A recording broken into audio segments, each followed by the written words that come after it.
Is this the ultimate 35mm film rangefinder out there? Today we're going to talk about my 0.72 Leica MP in black paint. And attached to it is the Light Lens Lab 35mm f2 8-element. But we're not going to talk about the lens today. We're going to focus a lot more on the body. If you want to find out more about the lens, you can find a video linked up here. Now, before we begin, I'd really like to thank each and every single one of you who subscribed, who commented on my videos, who shared my videos.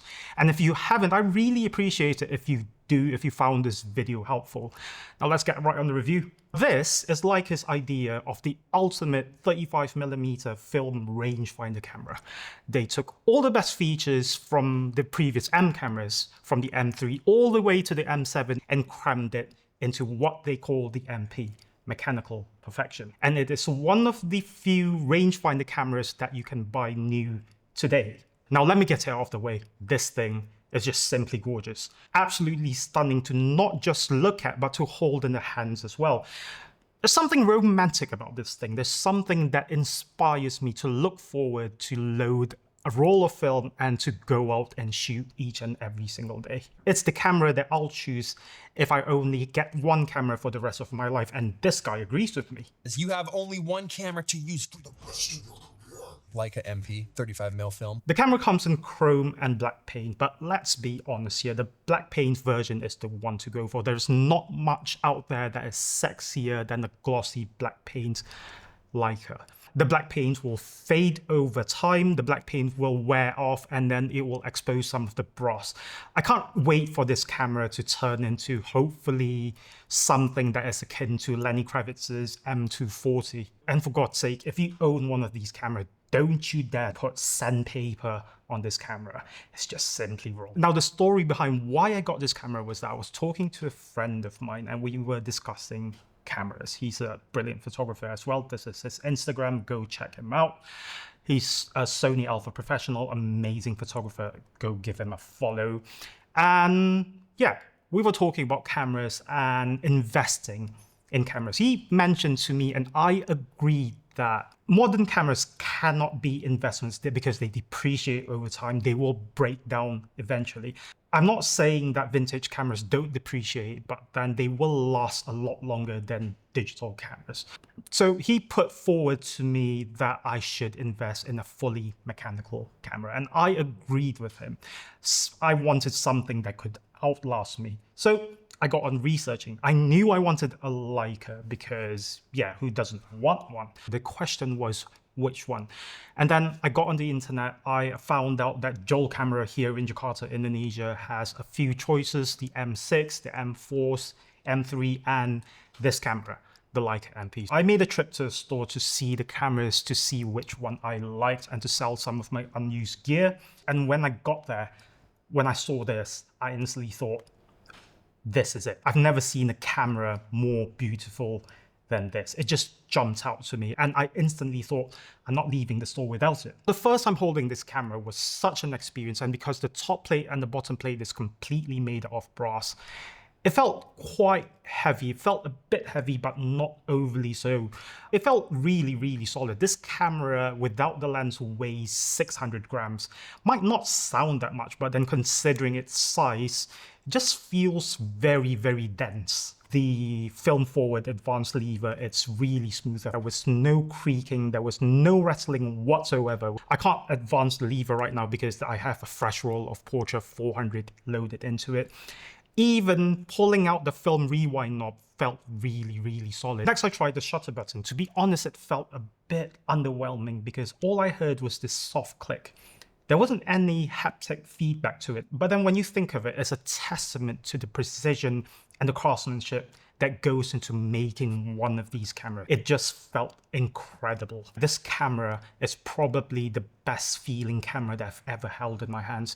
If you've tried the Q3, if you tried a Hasselblad, you might think that it's very well built. You're wrong. You really need to hold this in your hands to understand what I'm on about. One thing that annoys me about this camera is the direction of the shutter dial. So the light meter in this camera works like this. There are two triangles and a circle in the middle. If the triangle on the left lights up, that means you're underexposed. If the one lights up, you're overexposed. middle is just right. The triangles are oriented in a way to make them look like arrows. The way the aperture ring turns on Leica lenses is that you turn right or clockwise to open the aperture and anti-clockwise or to the left to close the aperture, making your images darker. It's in the same direction of the arrows on the light meter. Now the shutter dial on this camera works in the opposite direction. So you turn the shutter dial right to increase the speed of the shutter, darkening your image, and left, slowing down the shutter, resulting in a brighter image. Completely in the wrong direction. Now what annoys me about this is that they fixed it in the Leica M6 TTL that I used in a previous video, and they decided to switch back. Why Leica? I don't understand. If you make everything turn in the same direction, wouldn't it be more intuitive to use? Wouldn't it be easier to handle? Now let's talk about some of the cons on this camera that I would prefer to be improved. First, the 1/4-20 hole where you put the tripod plate on is positioned right here. It's an awkward position. Yeah, I understand there's a shutter mechanism right here. I wish there was a better solution to it, but then some third-party manufacturers sell bottom plates that has the tripod plate built into it, so you can go check them out. Focusing fast lenses can also be an issue, but then that's a general caveat of focusing vintage cameras and rangefinders in general. It's not really built for focusing at f1.2 quickly. It can be quite difficult, and when you're shooting wide open, you can spend so much time just trying to focus, and then the moment just passes you. You're never going to get it back. You just move on. I shoot nowadays at anything from f4 to f11, but then when I'm in low light situations like at night, I need to shoot at f1.4, f1.2. You get better with practice focusing at f1.2, f1.4, but then it just takes time. Another limiting factor of this camera is the maximum shutter speed, which only goes up to 1/1000th of a second, which makes shooting wide open at 1.2 or f1.4 in broad daylight impossible. For that, you need an ND filter, especially if you're using a 400 speed or an 800 speed film. Now, a few bits and pieces that can be improved in my opinion. The battery cover is still made out of plastic for such a solid feeling camera. I wish they made it out of some kind of metal.